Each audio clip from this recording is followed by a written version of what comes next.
We're gonna do a little bit of Tarantinoing in this episode, and that's just where you look at a woman's feet while bantering about nothing in particular. Office Politics with a Kevin, part number 1. From our good friend Ninja Kitty. Oh, I hope she's in the live chat. She's always in the live chat. Shouts out, good to see you. Glad to read your story. Hello, fellow beard scientists. It's been a hot minute since I last posted the story here. Like, nearly a year.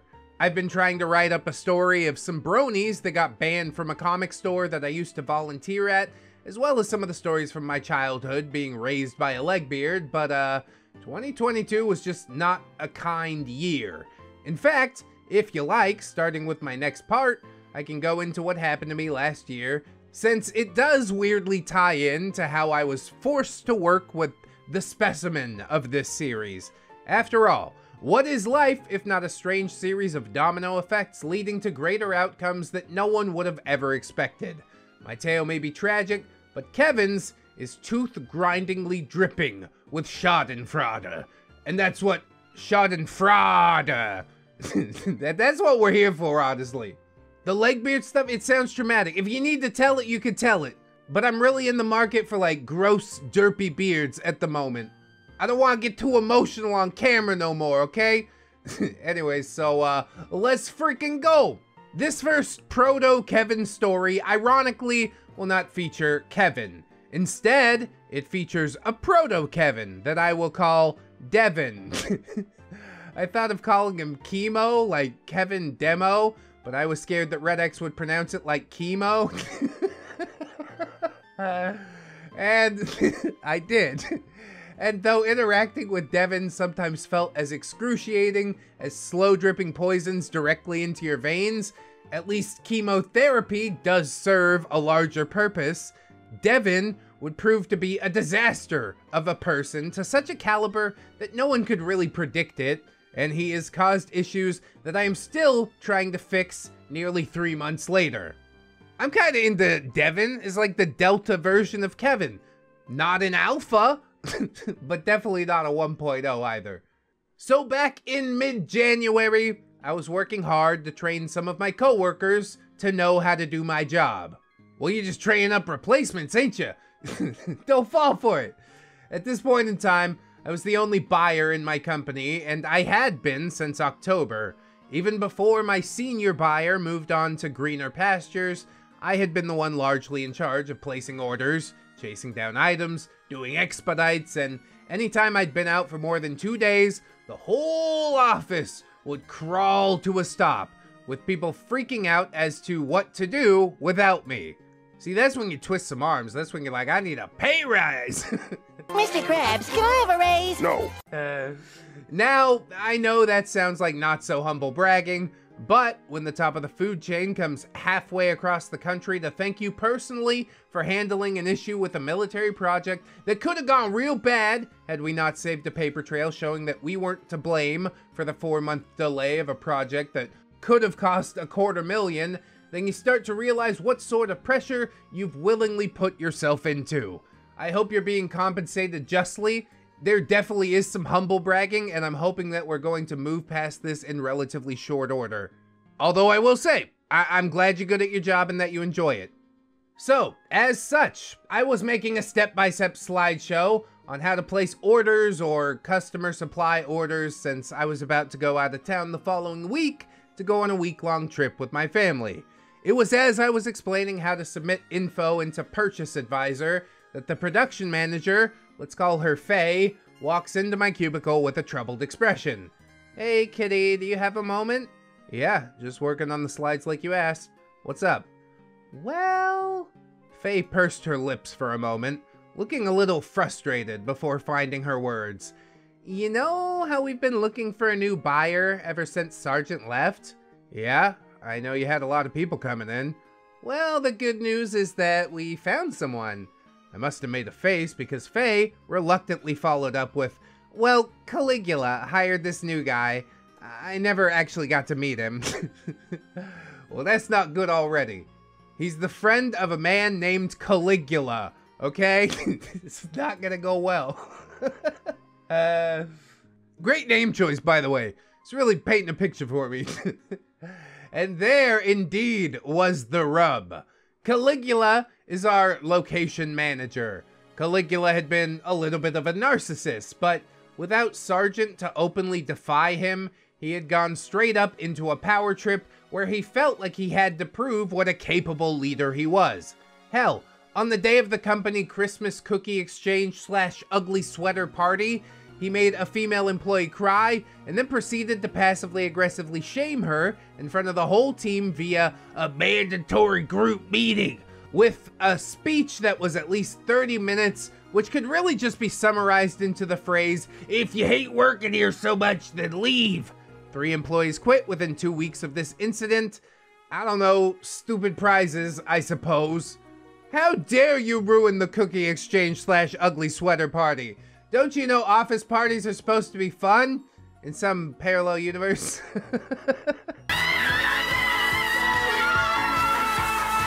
I didn't even want to be here. Anyways, the reason for my concern had to do with the fact that Caligula was clearly trying to take some shortcuts in solving the issue of putting a 29-year-old woman with a year of experience and a crumbling personal life in charge of keeping an entire company's finances. It's a living. This shortcut included putting Faye in charge as a supervisor to my department. That way, I was answering to someone. But that meant just another thing on Faye's plate. To top it off, Caligula was going behind our backs when finding a new employee, just as Faye and I were getting on the same page and learning to truly communicate, which showed that he wasn't interested in knowing what purchasing needed, since clearly Caligula, King of Cables, knew what was best. King of Cables? I think I missed something, man. I sighed a little, but gave Faye a small smile. Well, hey, maybe it's a good thing. I mean, it would have been nice if he asked for our input, but what can you do? Did he say anything about our new buyer? All I really know is that he was a buyer for insert important airline company for about 15 years as a freelancer of sorts. And Devin's supposed to start the Monday after you come back from your vacation. She then gave a little bit of a playful smirk before saying, "Are you sure you need to go for the whole week?" "Oh no, don't you do that to me, Faye. Don't you lay that on me." I gave a small snort before rolling my eyes and turning back to the computer. After all the bullshit that this divorce has put me through, I need to get the hell out of town for a week. Besides, I don't think even Walt Disney himself could keep my mom from dragging me down to Florida at this point. I've just about finished this slide on how to use the suggestion list to place your orders while I'm gone. I will start the slide on how to manually input POs, and if I have time, then I can make one for customer supply parts. If I hear anything about that list you gave me, then I'll let you know. Slides? We making a PowerPoint presentation? Oh man. I didn't know people still use those. Faye said, "Thanks, kitty. Keep me posted." With that, she walked off, and the rest of the week proceeded more or less as usual. So fast forward 2 weeks. I walked back into the office, expecting to meet my new colleague. I was told that he would be in the cubicle next to mine, but it was distinctively empty. Okay, weird, but whatever. It wasn't my place to worry about if someone was on time or not, so I shrugged it off and proceeded to mind my own business. Some odd 20-something minutes later, the doorbell rang. I went to the door, and there stood who I would soon learn was Devin. "Late on your first day, huh?" It's not a good start. "If you're late one more time, you're fired! Get to work!" Devin was a scraggly and worn down individual. I'll shortcut my description of him by saying this. You know how in Japanese dramas, you tend to have that one office worker who looks like he's been working on a combined total of 5 hours of sleep for the entire week, and is really only being kept alive via canned coffee and 3 packs of cigarettes a day, all while looking longingly to the stairs that lead to the roof?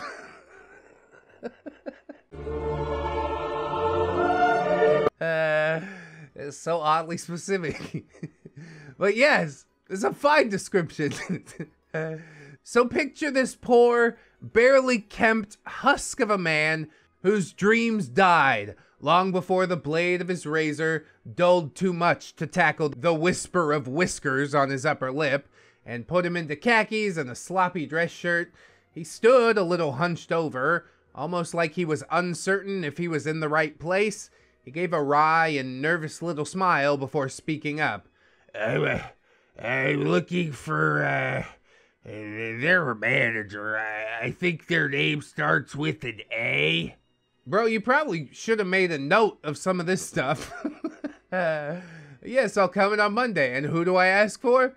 Annie's late? Already 2 red flags. 1 more and you're out of here, buddy boy. I felt my face scrunch up as I thought this over. Now, even if I am using altered names to protect the bearded, the innocent, and my job, we don't have any managers whose names start with an A.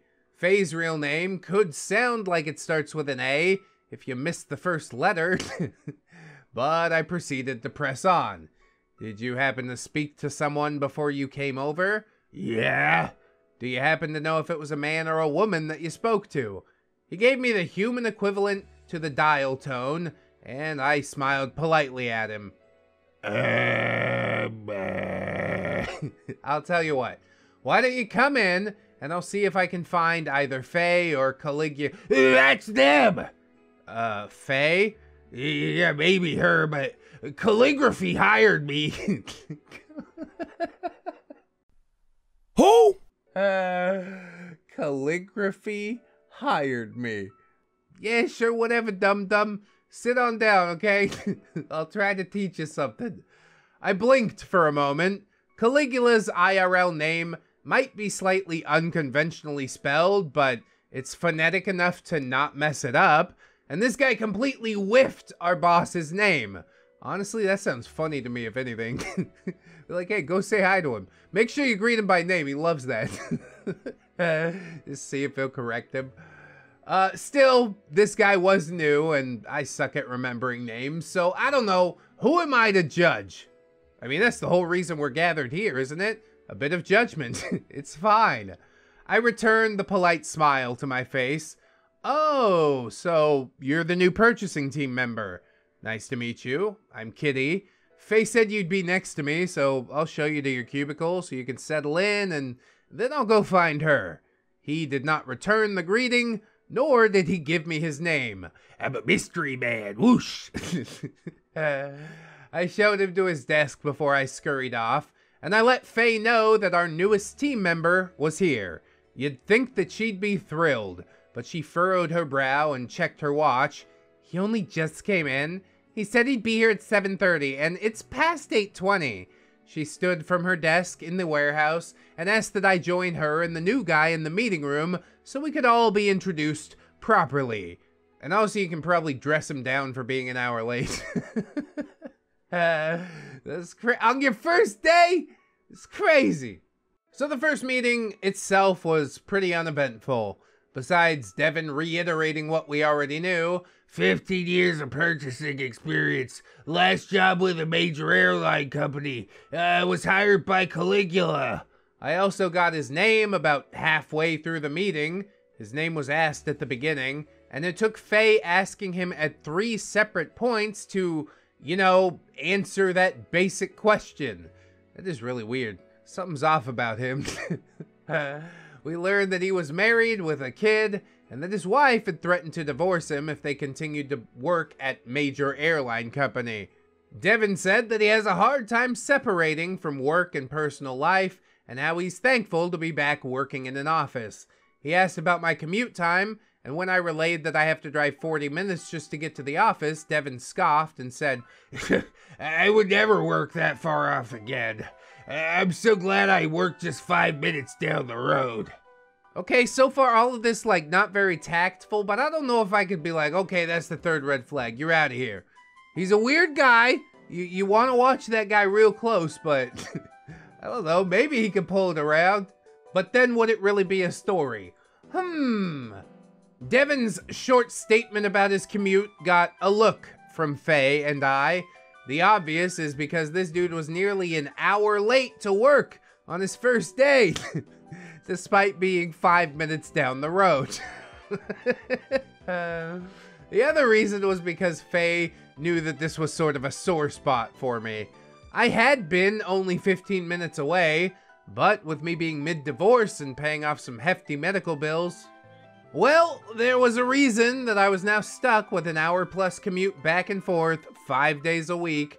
This new dude obviously didn't know that, though, and I winced up a smile to politely say, "Oh, that's pretty lucky for you. Hopefully I'll be in the same boat soon." And then he's like, "Oh, you want to come over to my house? I made spaghetti." I fed him spaghetti. No, I would hate that more than anything.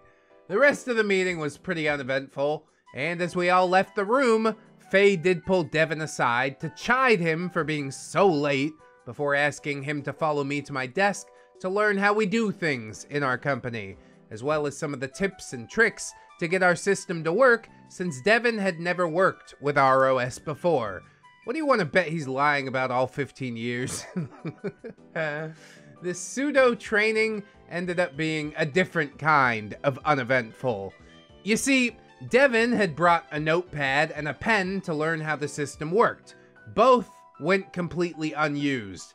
I'd check in with him to see if he had any notes or questions, and he just replied with, "No, it seems pretty basic." And, yeah, that seems easy enough. Okay, good. Then you're off and running, buddy. And then he'll be back asking you for advice within the hour. So, alrighty. I'll admit that my job really isn't too complicated, but he was definitely far more interested in babbling on about his own life, to the point that he'd interrupt me in order to talk about his family. Kinda sweet, kinda endearing, sometimes a little bit annoying. He reiterated that he and his wife had worked at a major airline company together for several years, and how she threatened to divorce him if he didn't quit his job and seek employment elsewhere. He spoke a lot about his son, while revealing nothing about his kid outside of the general good feelings towards his child. I heard a lot about his life story, and he never once asked me any questions. Not about life, not about work. He just wanted to talk about himself endlessly, while somehow also saying nothing at all. "Yeah, I like to eat food and breathe air sometimes, and I listen to music." Okay, cool. We're all having a human experience, aren't we? It's interesting that the wife was bringing up divorce. She didn't want Kevin to work with her that badly. Or Devin, whatever. He was probably just making her look like an asshole every day at work. I get that. By the end of the day, Faye asked what I thought about Devin. He's, friendly. He likes to socialize. Did the training go well? Hard to tell. He didn't really take any notes or ask any work-related questions. After a while, I just sort of ended up doing my usual work while he chatted at me in the background. He said he understood what was going on, but when I asked if he wanted to try any of the things I was showing him, he said, "Nah, I'm good," and kept on chatting. That is hilarious. You don't phrase it as a question, you order him. "Okay, now demonstrate what you've learned, Kevin. This is supervisor position powers." Faye only pressed her lips in concern and took note. For the next few weeks, Devin would show up whenever he could. You might think I mean that in the sense that things would come up and he would call out. No. He would just roll into the office at any time that he felt like. He was confirmed for a 7:30 start time, but there were many mornings I'd get to the office long before him, and he'd have some half-assed excuse for being late. At one point, Caligula did a company meeting praising Devin despite him having literally done nothing at all. See, that's the secret. Devin is secretly a horse and Caligula's waiting to marry him, right? In fact, as I was looking over some of our recent orders, I was noting a pattern. Any order placed with Devin was unconfirmed.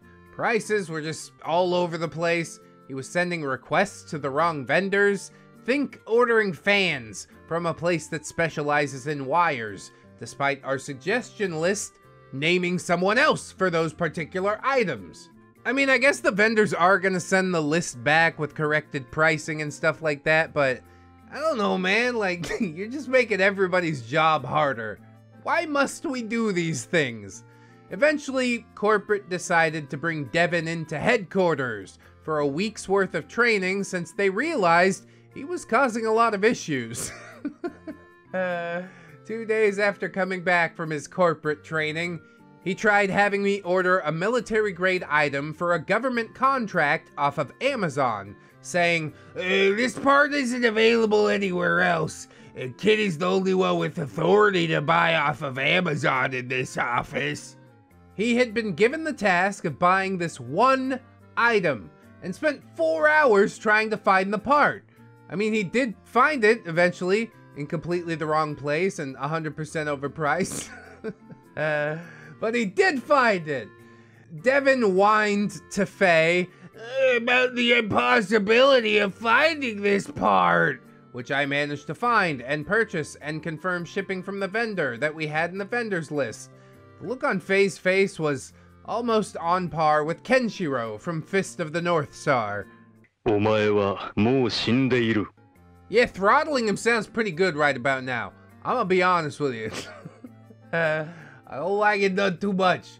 2 days later, Faye pulled me into the meeting room to inform me that Devin was no longer a part of the team. At least some things happened fast, you know? This man, who had been brought in to be the head of my department, lasted 2.5 weeks. In that time, he attempted to do some work, but mostly he just caused more issues than he solved. I'm still cleaning up his mistakes 3 months after his departure. Faye also took this time to let me know that she was pushing for me to become the head of my department. I mean, you're the only one in the department. How are you not the head of it already? What is this? I would be outraged. I'd be lying if I didn't say that that had me super excited. After nearly 4 months of managing the purchasing department alone, it would be amazing to be paid a living wage that could turn my life around. Plus, I like validation. Yeah, I picked that part up from the post, but I'm not gonna begrudge you for it. I'm not ashamed to admit sometimes a little "good job, kiddo" is all it takes to string me along on whatever bullshit I've been dragged into. I beamed for the rest of the day, excited for the possibilities that lay ahead of me. So do you get promoted? Do you get your very own little Kevin to boss around? And this is when Kevin entered the arena with a company-wide email declaring that corporate decided he was now in charge of handling purchasing. Wait, Kevin's been there the whole time, just waiting in the wings? Guess so. Okay. I'm gonna leave it there for now. I have a few other stories I want to write up, but I promise to get in some Office Kevin stories as soon as possible. I've only been dealing with him since February, but God, the amount of insanity that I've had to deal with has been just wild. I also apologize if this lost steam towards the end. Current Kevin has been a drain on my mental energy, so it's taken me a lot longer than I'm proud to admit to even get this much out. In the meantime, be good to each other. Remember that you are loved and you deserve to be loved. I don't understand how he lasted the 2 weeks. He also got his congratulations from Caligula, but I guess it wasn't enough to hold up under any sort of scrutiny. Military, very specific about their start times, okay? That's why I had to not do that anymore. I don't think Devin's cut out for it either. It's time to pack it in. It's time to pick maybe another job. Walmart greeter, I don't know. I don't know what you meant for, okay? You gotta find your own path. What I do know, this ain't it. You know, maybe the story a little bit short. Maybe the story needs a little bit more Kevin cringe. So how about we cover this update story? There's 2 parts, but they're short, but I think it'll beef out the video nicely. So let's do that right now. Kevin made a really stupid decision and screwed multiple people out of their jobs. Oh, that's unfortunate. There was also an update. Yeah, that's how I knew about it. So, my wife has been a hairstylist for many years, and over the past few years has worked under Fantastic Sam's in 2 different salons, owned by our man of the hour, Kevin. Dude, Kevin is successful at haircutting business. I mean, I guess everybody needs a haircut sometimes. Kevin hated Fantastic Sam's. You own 2 of them. He also hated every landlord that he dealt with, even the nice ones. Before my wife moved to her current salon, the one she previously worked at had Kevin put a padlock on the dumpster because he wanted to claim it as his own, even though they shared the dumpster with 2 other businesses. So yeah, that assured me that Kevin wasn't firing on all cylinders. That is such a weird thing to be protective over, you know? One day, Kevin decided to break away from Fantastic Sam's to make my wife's current salon his own. Oh snap! What should have been a great opportunity for a new business to thrive turned into a nightmare for not just him, but everyone else involved. You see, what Kevin failed to mention to everyone is that he broke his contract illegally by violating a non-compete. Now, I'm no legal expert, but from what I understand, a non-compete basically means that once you buy a well-known business, you can't open a business of the same type that competes with it. He went into this knowing it was going to be a problem and still was stupid enough to go through with it anyways. Yeah, maybe they just won't notice.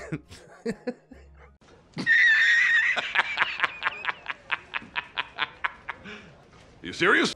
Yeah, I just love Kevin's, man. How did you get this done, for real? So fast forward to a little over a week ago now, Fantastic Sam's finally had enough and forced Kevin to close down his salons. My wife, as well as like 34 other employees under Kevin, were now basically screwed until future notice. How did he think this was gonna go? Jesus. There is hope though. A new owner, as well as the general manager / smarter person in charge, are working together to put a sale through to get everyone back to work. As I write this, today is the final day. The banks have come to a decision. Yay! Hooray for the banks, the heroes of the hour! Now, I'm really hoping my wife gets her job. She applied for unemployment to try and make up for lost wages. If her salon doesn't reopen, yeah, it'll suck for a while, but I'm confident with her skills, she could find a job elsewhere pretty easily. TLDR, Kevin doesn't know how non-competes work, and now people are out of jobs. It really does suck that he sunk like so many people at once. And for what reason? You hate Fantastic Sam's because they've handed you a thriving business model and they request that you put up some signage? Things were going well, and he just torpedoed it. Ugh. Okay, so there is fallout. One more post here. Let's get into that one right now. Kevin ran a business into the ground and is taking no responsibility. An update. So I posted a little while ago about the salon my wife worked for, and the former owner of that salon, Kevin, violating a non-compete that he had with the company Fantastic Sam's. To make the whole thing short, basically he knew about the non-compete and ignored the consequences until it blew up in his face. There's more to that story, so I guess just consider this an update. So since then, there was this new guy that came in and tried to save the salon. Well, they backed out. And now my wife's general manager is taking over as the owner for a brand new location, so pretty soon she is going to be working again. But still, 3 weeks out on your ass, that's gotta hurt when you're living paycheck to paycheck, you know? Anyway, here's the part where Kevin comes in. The man is putting all the blame on Fantastic Sam's and not taking any responsibility for what he did. He started a GoFundMe that supposedly would help payroll, but I guarantee it's only for himself. How is he such a bag of trash? That's why he made it in the business world. That's how I know I ain't ever gonna really be a millionaire, you know? I don't have what it takes to step on this many necks. All I want to do is live comfortably, and I don't need a GoFundMe to do that. At least not yet. And even though Fantastic Sam's is supposed to be one of the villains of this story, Kevin recently posted something to my wife and all her other co-workers about someone who owns a Fantastic Sam somewhere doing $1,000 sign-on bonuses, and supposedly he himself will pay everyone weekly. Jesus, the absolute cojones on this pendejo. My guy, you filed for bankruptcy. How the hell do you think you can afford to pay people? Just magic it out of the air. I saw you made a Reddit post. Did you link my GoFundMe? Yeah, I don't understand what he's trying to do. So yes, Kevin made a really stupid decision, which led to a bunch of his salons closing down and a bunch of people out of their jobs temporarily, and he just doesn't seem to think he's at fault at all. What's even worse is that this is like a 50-year-old man who now has to sell his house, leave Minnesota, and move back in with mommy and daddy in South Carolina. Holy God, you screwed your whole life, Kevin. I guess that is some sweet retribution for the chaos that you've caused. Mommy and daddy's problem now. Problem's coming home to roost again 30 years later. That's about all to this update. Every time my wife tells me about something he said, I just want to track him down and punch him in his stupid face. I don't think he really ever read the contract that he was supposed to read. He just signed it. He's like, this means I can do whatever I want, right?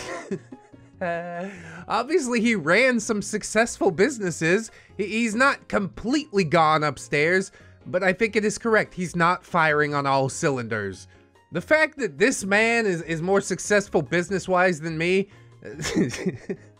actually, I should take it as a good sign. It means we've got more upward mobility than old Kevin here. Everything he built fell out from under him because it wasn't stable, you see? Surely YouTube is a stable business model. Oh, Lord. Anyways, I do hope you enjoyed the video, friends. If you did, I hope you like, comment, and or subscribe. Maybe hit up them social medias, you know, TikTok, Twitter, Discord, whatever else. My Patreon patrons, my YouTube channel memberships, always keeping to help me afloat every single month. Thank you to those beautiful people. And also thank you to the people who hit the thanks button at the bottom of the video. Or the PayPal link in the description. Or whatever you want to do. I'll take your money anywhere I can get it. One of your dollars worth like 3, 4 of mine. You go ahead and extrapolate that, dude. It's hard living out here, okay? But I appreciate you, whether you can support or not. All right, I want to be clear about that. I hope you'll come back, see what we're cooking up for tomorrow. In order to do so, keep yourself safe out there. Wash your hands. Always remember, friends, that you are loved. You are worthy. You definitely, definitely deserve it. And I shall see you in the next one. So until then, bye-bye. It's only worth it if you work for it. I won't stop till they hear me now. I won't stop till I wear the crown.